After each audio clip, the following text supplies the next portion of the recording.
I'm not a doctor. I don't work for a doctor. I have not gone to medical school at all. I may have gone to a medical school at one point in my life unintentionally, visiting or something like that. But I think we have to be careful about who we take our information from.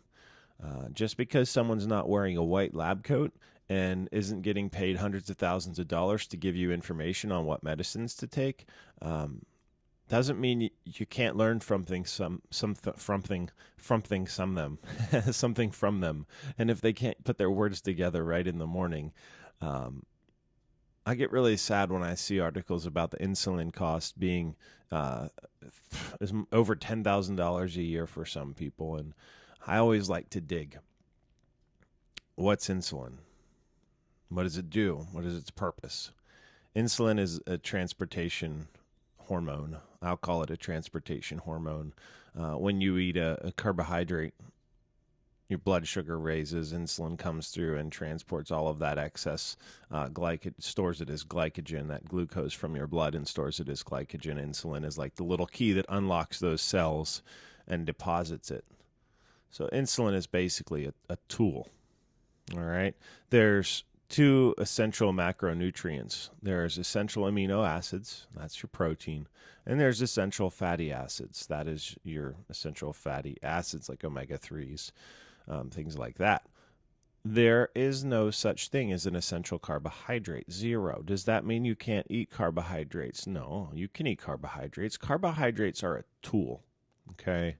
It's a tool for your body. When you go through a highly glycolytic workout, burns all the glycogen stores from your muscle and your liver and your bloodstream, you're tanked, man. You're bonking.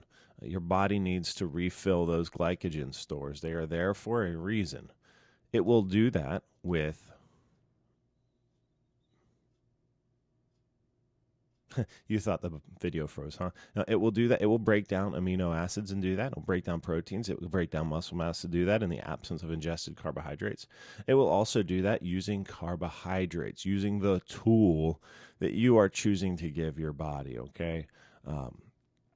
That's what it does. So you need to know how much to feed yourself to refill those glycogen stores, and that's different for everybody.